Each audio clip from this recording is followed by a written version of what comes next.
Assalamu alaikum guys. Date colon 15/07/22 for full video. Date colon 20/07/224. مضى الرجال إلى جوار الله في دار الخلود. Democracy government of the people by the people for the people.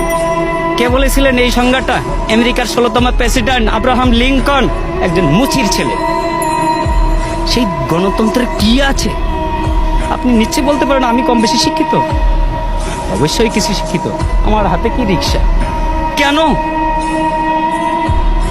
আমি ভালো কিছু করার কি আমার যোগ্যতা নাই, দক্ষতা নাই? আছে, কিন্তু আমার যাচাই বাছাই করার আমার প্ল্যাটফর্ম পাইনি। তার আগে ওনারা খেলা শুরু করে দিয়েছেন, খেলা হবে খেলা হবে। আর কি খেলা হবে? আপনি কি খেলতে চান? কি খেলতে চান? আমরা তো এই দেশের জনগণ, সাধারণ মানুষ। আপনি আমাদের কাতারে আসেন, তারপর খেলা কাকে বলে আমরা খেলবো। আপনিও খেলেন। দেশ স্বাধীন হয়েছে, এই স্বাধীনতার দলিলটা কার কাছে আছে? দলিলটা কার কাছে আছে? ওই বলেছিলেন না, ভুট্টো সাহেব বলেছিলেন, যাও তোমার দিল্লির পূর্বদের কাছে যাও। সেই দিল্লি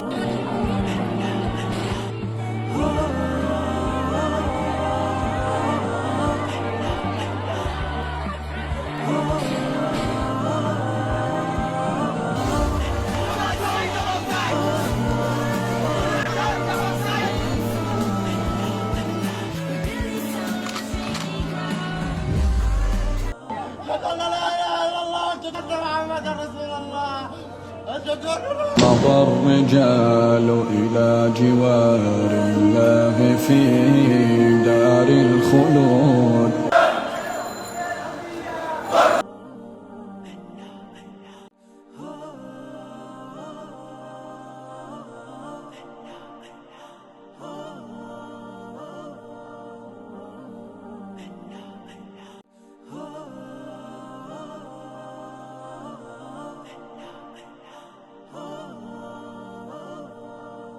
বুধবার রাতে প্রধানমন্ত্রী পরিমণির চাইতেও জঘন্য অভিনয় করার পর সংঘাত আরও ছড়িয়ে পড়লে বৃহস্পতিবার রাত 9টা থেকে ইন্টারনেট বন্ধ করে দিয়ে নারকীয় সহিংসতা চালানো শুরু করে বিনা ভোটে নির্বাচিত অবৈধ মাফিয়া সরকারের পেটুয়া বাহিনী, যার মধ্যে সবচেয়ে হৃদয়স্পর্শী বর্বর ঘটনাটি ঘটে সাভারে, যেখানে এমআইএসটির এক ছাত্রকে হত্যার পর লাশ গাড়ির উপরে রেখে শোডাউন দেয় হায়নার দল।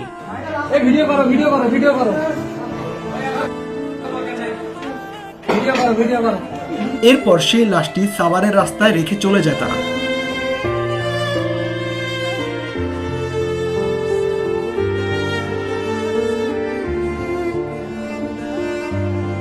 এর আগে নরসিংদীর জেলখানার মোড়ে বৃহস্পতিবার বিকেল 4টার দিকে পুলিশ গুলি করে হত্যা করে 10ম শ্রেণীর ছাত্র তাহমিদকে। তার লাশ নিয়ে জনগণ ফিরে যাওয়ার সময় ফের আক্রমণ চালায় পুলিশ।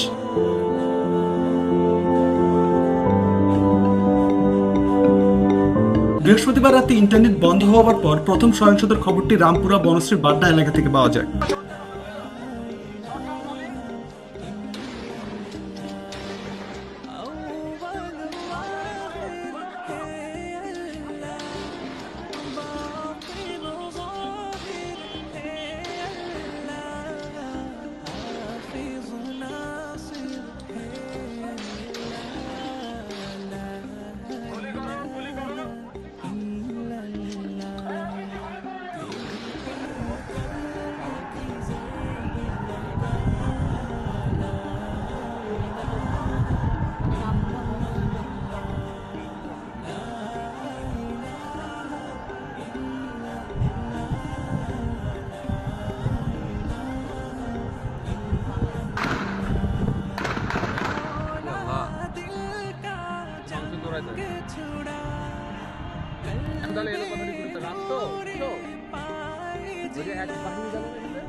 এরপর এয়ারপোর্ট থেকে মিরপুর শ্যামলী যাওয়ার পথে একটি হেলিকপ্টারের ফুটেজ হাতে আসে।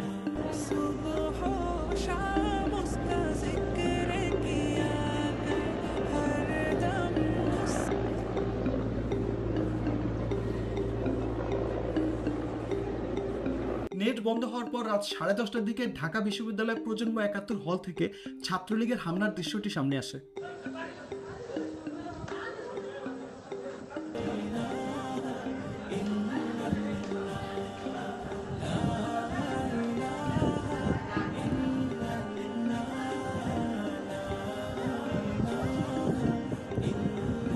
রাত 12টার দিকে মোহাম্মদপুরের লালমাটিয়ায় দেখা যায় পুলিশের নারকীয়তা।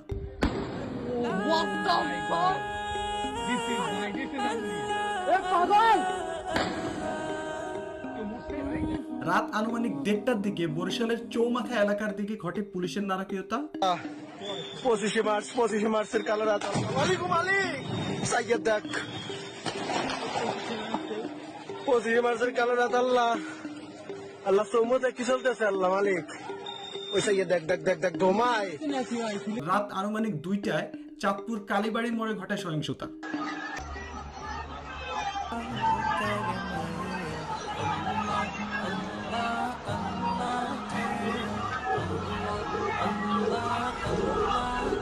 পুলিশের ঢাকা যৌথ বাহিনীর শোডাউন।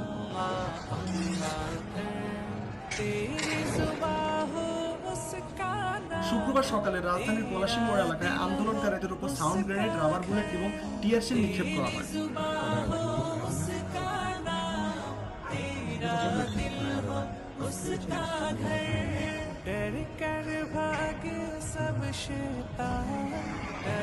এরপর রাত 4টায় সিলেটে শোডাউন।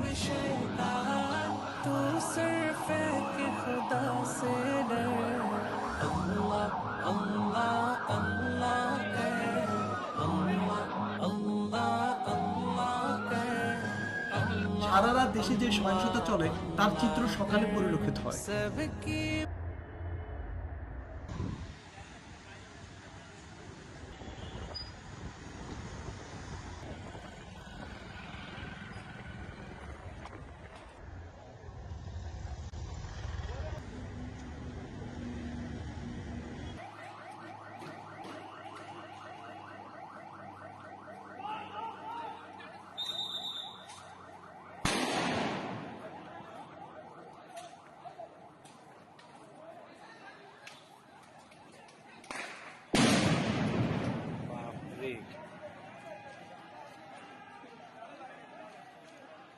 এরপর মেরুরবাড্ডা থেকে রামপুরার দিকে একটি হেলিকপ্টারের মাধ্যমে টিয়ার শেল মারতে দেখা যায়।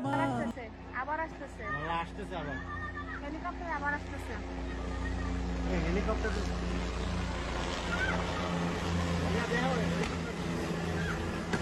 ওমা উপর থেকে ইয়া ছাড়তেছে, জানোয়ার জানোয়ার। চিন্তা করছো যাইতেছে আর আসতেছে আর উপর থেকে ইয়া ছাড়তেছে। ইয়া আল্লাহ কি পরিমাণের জালিয়াত।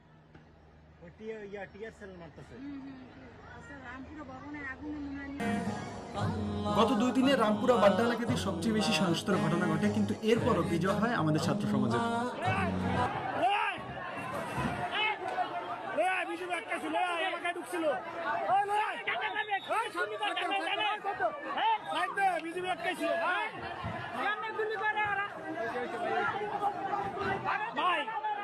কান ধরে উঠবোস করামো ভাই, কান ধরে উঠবোস করামো। এদিক তাকান মুখলুকানকে এদিক তাকান, কান ধরে উঠবোস করামো আজকে। এরপরে ছাড়বো যাইবো গা। আরে যাইবো গা কি, কান ধরে উঠবোস করামো, এরপরে যাইবো।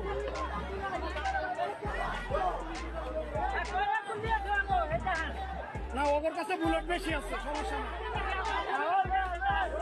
গাড়ি লয়া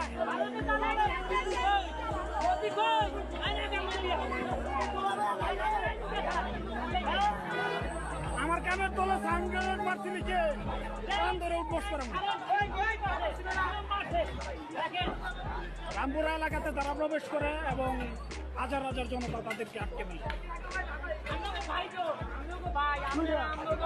দুইটা আটকেছি, দুইটা ট্যাং ব্যাং লয়া ঢুকছে।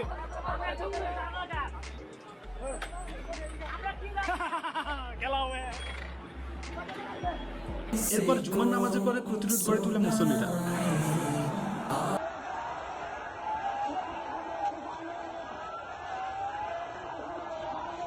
किसी के दर पे जाए हुए हाथ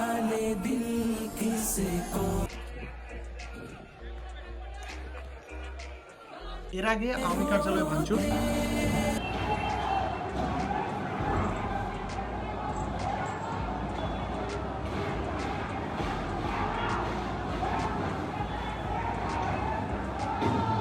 নিহত হয় মেজর জাহাঙ্গীরের পিএস।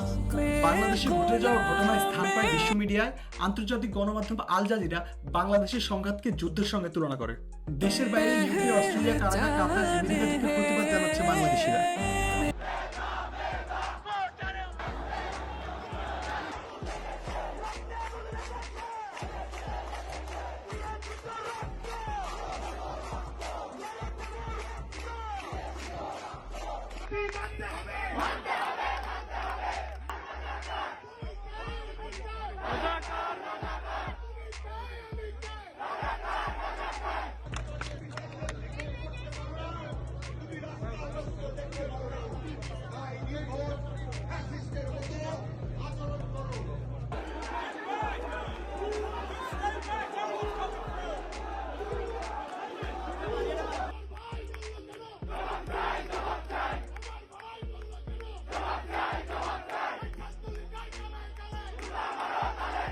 বিগত 15 বছরে দেশে অসংখ্য আন্দোলন হলেও এবারের মতো সাহসী আন্দোলন আর 15 বছরে দেখা যায়নি। পরিস্থিতি মোকাবেলায় ঢাকায় 75, সারা দেশে 300 প্লাটুন বিজিবি মোতায়েন করা হয়েছে। এরপরও পরিস্থিতি মোকাবেলা না হয় কারফিউ জারি করা হয়, প্রধানমন্ত্রীর স্পেন সফর ভেস্তে যায়, আর 56 জনের মৃত্যুর খবর পাওয়া যায়। এই সব একরকম হিংসাত্মক নীতির কারণে। তিনি বলেন, কাদের উস্কানিতে সংঘর্ষের সূত্রপাত হলো তা তদন্ত করা হবে। কাদের উস্কানিতে সংঘর্ষের সূত্রপাত হলো, কারা কোন উদ্দেশ্যে দেশকে একটি অরাজক পরিস্থিতির দিকে ঠেলে দিল তা তদন্ত করে বের করা হবে। মাননীয় প্রধানমন্ত্রী, আপনি উস্কানি দিয়েছেন। 14 তারিখ আপনি যদি সাধারণ শিক্ষার্থীদের রাজাকার না বলতেন, 15 তারিখ ওবায়দুল কাদের যদি মাঠে ছাত্রলীগকে না নামতে বলতো, আজ এত মানুষের মৃত্যু ঘটতো না।